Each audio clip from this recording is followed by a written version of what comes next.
Bonjour à vous, j'espère que vous allez bien. On va parler de Tou Bishvat, puisque si tu veux la fête c'est ce jeudi et on sait qu'une date hébraïque ça tombe toujours la veille, donc de mercredi soir à jeudi soir c'est Tou Bishvat. Il y a beaucoup de choses à dire sur Tou Bishvat, mais je vais m'arrêter sur un point. La Torah elle nous apprend que l'homme est comparé à l'arbre du champ. Le Kinshvat c'est le nouvel an des arbres, comme le premier Tishri qui est le nouvel an des hommes. Le premier Tishri étant Rosh Hashanah. Un arbre c'est un végétal et il pousse. C'est d'abord une graine, puis un arbuste, et enfin, il devient un grand arbre qui par la suite produira des fruits. Un arbre arrive à sa plénitude lorsqu'il produit ses propres fruits. Et ces fruits-là sont comme son couronnement. Ainsi se déroule la vie de l'homme,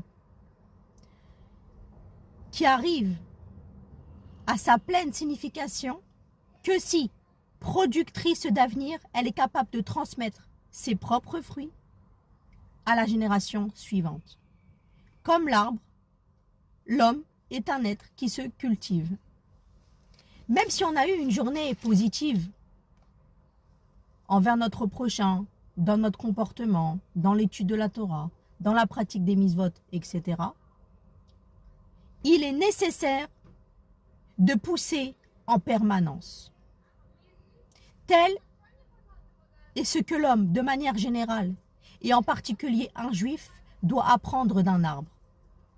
Il faut pousser en permanence.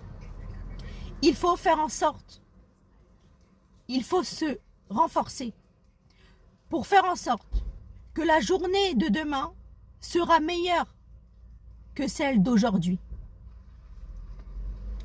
Et c'est sûr que lorsque l'on fait des efforts, Dieu nous donne les forces nécessaires pour y arriver et bien au-delà.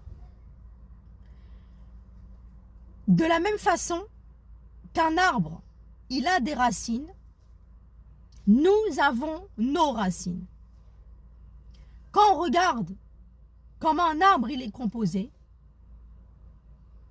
il a des racines, un tronc, des branches, des feuilles et des fruits. Un être humain, il a des racines, un corps et des fruits. Les racines représentent notre émouna, notre foi en Dieu. Parfois, comme les racines d'un arbre, on ne les voit pas. Pourtant, ils existent.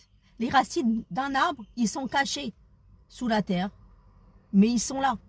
Et c'est dès la racine qu'un arbre, il peut commencer à exister. Nous avons nos propres racines.